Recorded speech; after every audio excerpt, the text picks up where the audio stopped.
In the north, they thought they knew all there was to know of war. Until the War of the Rift. While the Southern King hid, warm in his keep, the Darkwings cut their bloody trail from frozen north to Winter's Edge. Alone, the Warden and his small garrison turned their whiskers to the icy wind. At the end of hope, in a last barrage, they wiped Batkind from the land and memory. With no sign of the Darkwings' return, in time, few believed them little more than a fairy's tale. But at Mount Cauldron, time had been all they needed. An old enemy claws free of their icy tomb and hungers for vengeance. But not all is lost. King Rattus brings north a cause for hope. A bastard prince, placed in the paws of the Warden of the Wastes to raise as his own. A secret of blood never to be told. Now, fate calls for a hero in a murderous screech, and one young rat will answer.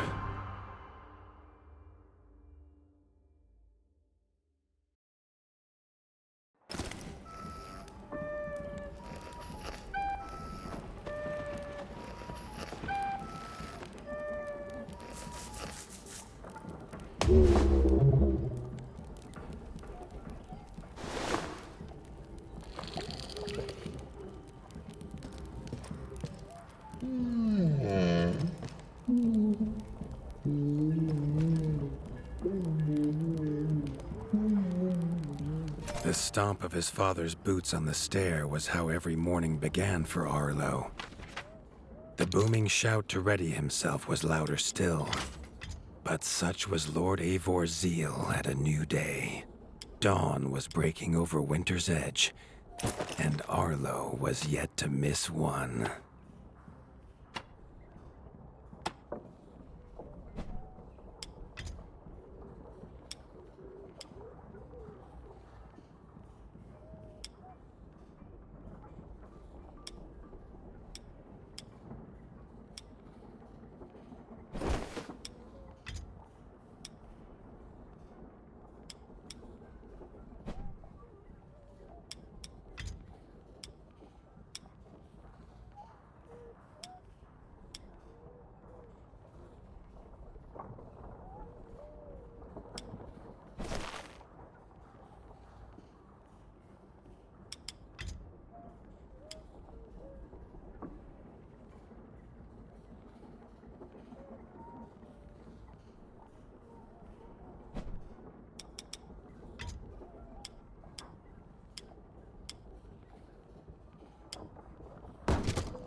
The castle echoed with the horns of the returning hunters, bringing their night's bounty. Arlo's little heart quickened to hear it. The only thrill to be found inside the high walls was a hunter's tales of what lay beyond them.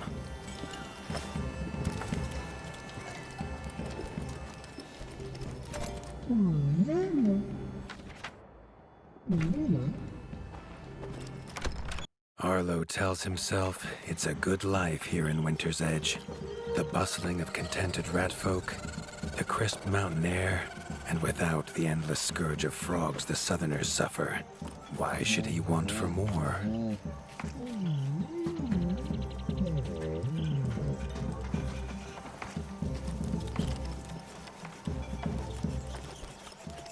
Chief Mason Leaf was the rat Arlo most admired. As younger brother to Lord Eivor, his carefree uncle never faced the burden of being Warden of the Wastes. With walls this strong, his duties were light, leaving him plenty of time for his nephew. Krunk was a rat's rat, with no interests beyond his forge. If you have the parts, this Mastercraft's rat can make armor and weapons that would see off a sky scorcher bite, or so he claims. Arlo wondered how well they'd do against something that wasn't a myth. Arlo has no memory of his mother, but Hilda's food was a true taste of maternal kindness. With the right ingredients, she would make meals nourishing to body and soul. Tiki's shop was perhaps Arlo's favorite, as the shopkeeper had wares from far and wide. But getting him to part with his curiosities was never easy.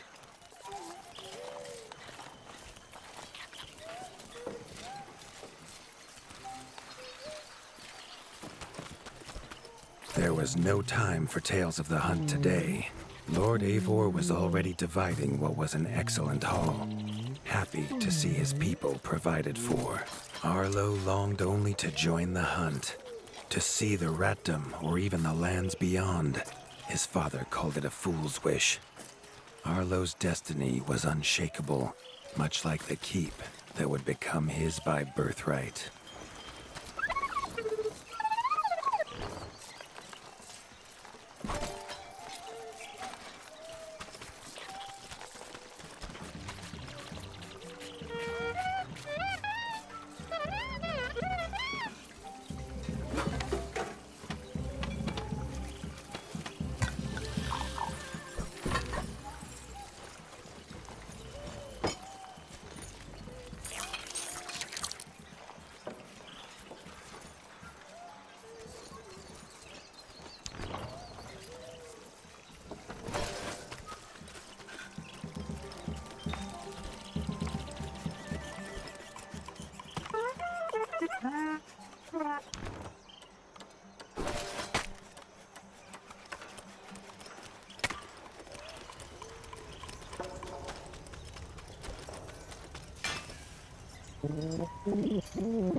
The hunters had brought unwelcome news.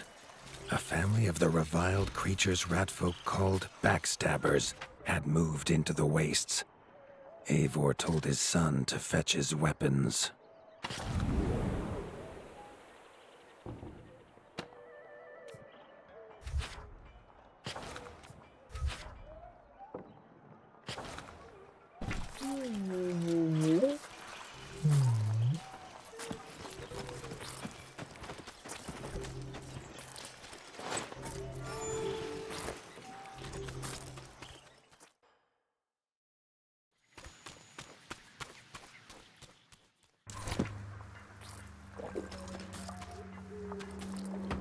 His father had no explanation for suddenly taking Arlo on a hunt. It even gave the hunters pause. Arlo had been taught to fight, and better than most. But rarely had he been tested. He was determined to prove himself. The rugged terrain of the outskirts could have taken all day to traverse, but Arlo's trusty grappling hook allowed him to swing between its many crevices.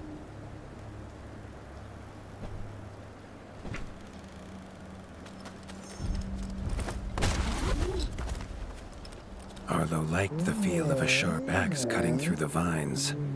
The wilds were part of his home, and nothing in them would frighten him. The famous frostberry bushes of the wastes were in full fruit already.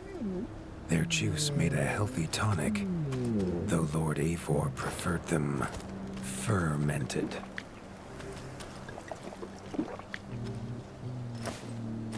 His father was a sturdy rat, built for strength, not speed.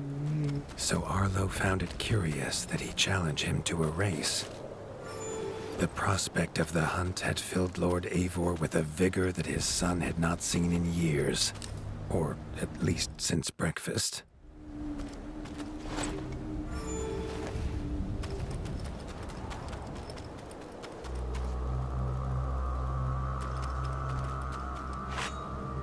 A warden fights the hardest battles, he told Arlo, and needs the sharpest blade. With that, Eivor gifted Arlo his own sharpening whetstone.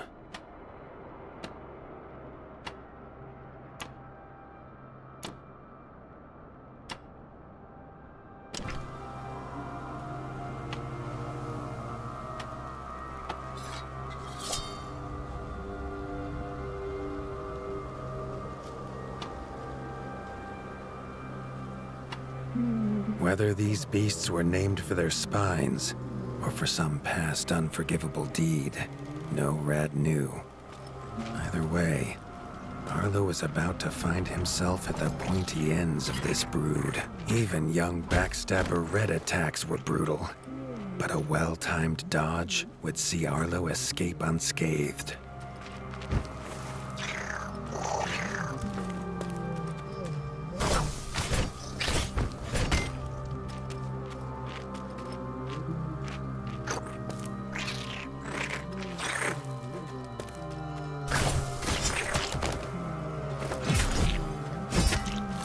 This backstabber lived up to its name with its deadly white attack, but Arlo's shield could block the deadly spikes.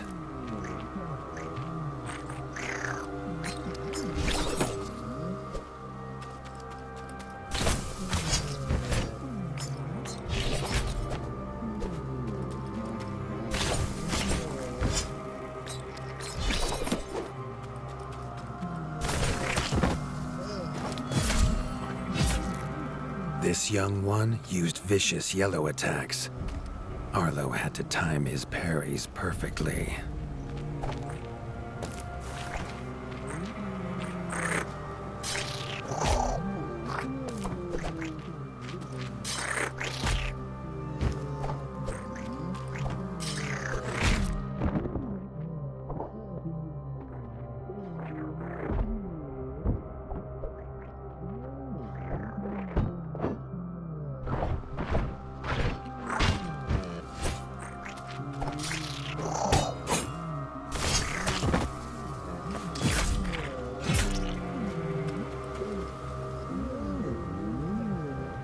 This mother had left her young to fight alone, but the same could not be said of Lord Eivor as he leapt to his son's side.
It was Lord Eivor's mighty blade that took her head, but the fight was won together.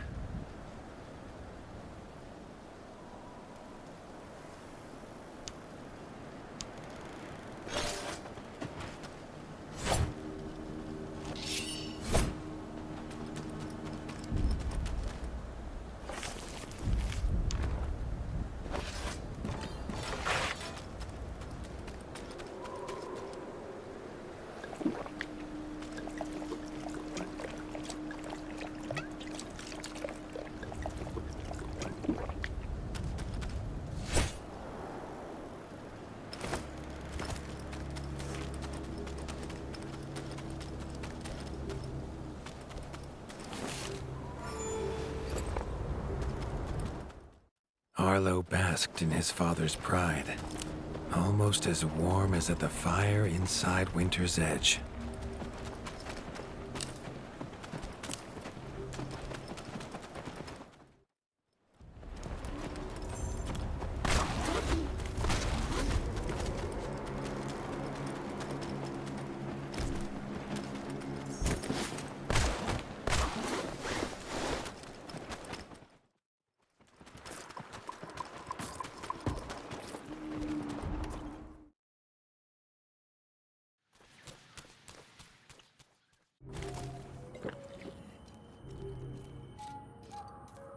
Triumphant and keen to tell the tale of his son's victories, Lord Eivor set to a night of drinking with the elders.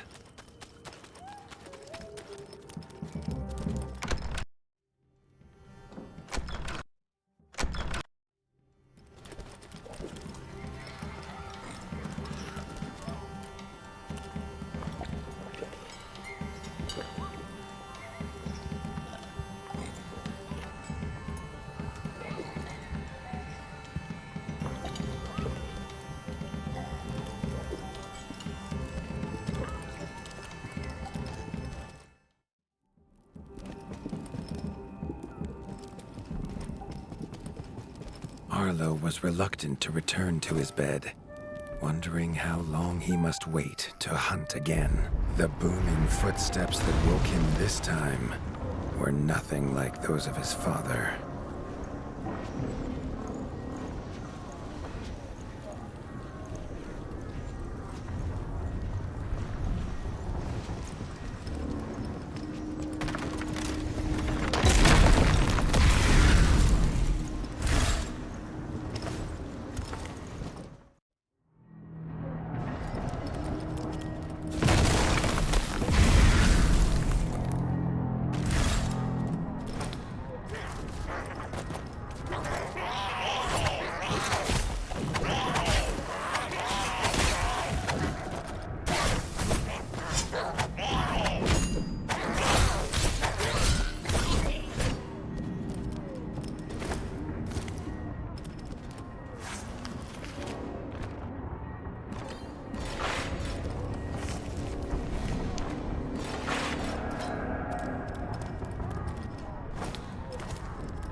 He had found his father.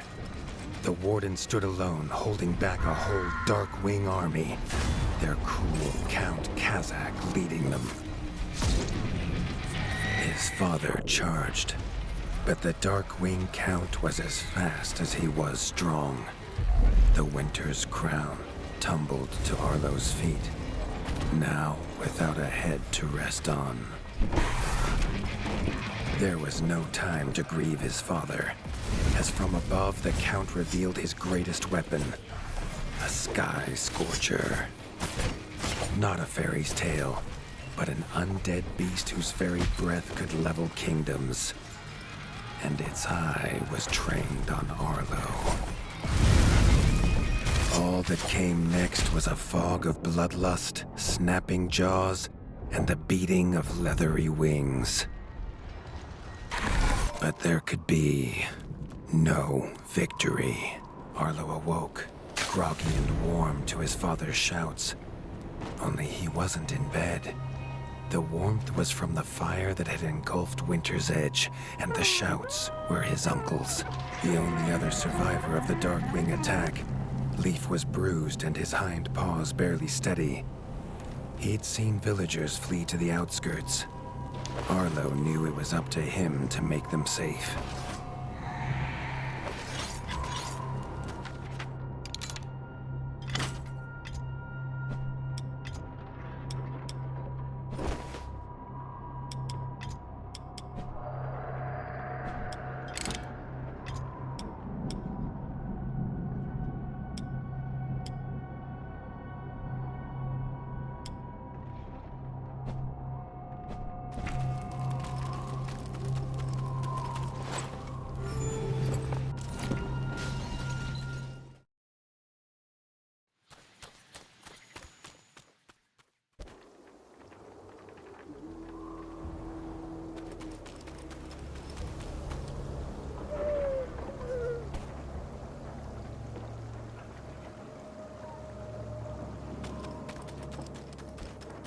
He'd know these anywhere.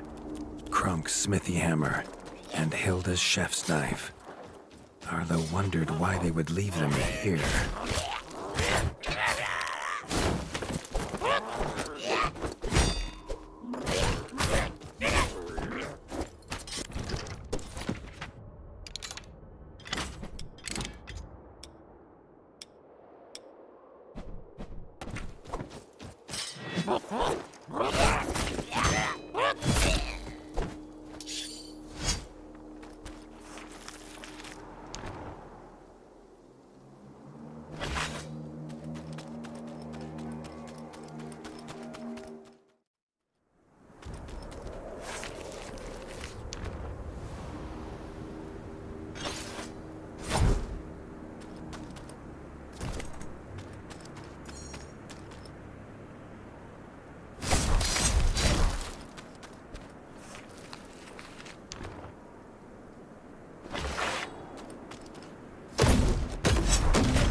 With the attack at Winter's Edge, no hunters had come to check their traps.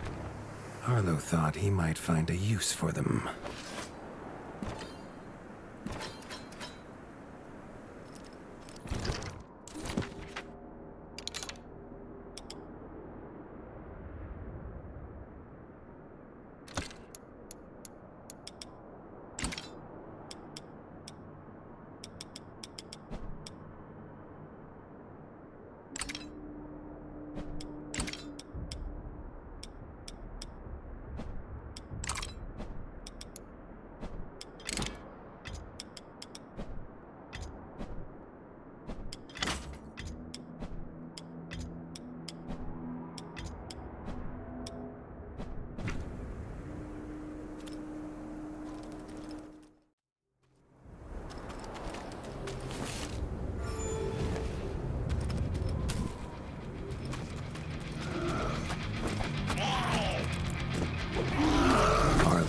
Found the reason his friends had fled. The taunting shrieks revealed that this was Baron Frostovic, son of the Darkwing who took his father, and therefore a perfect target for his revenge.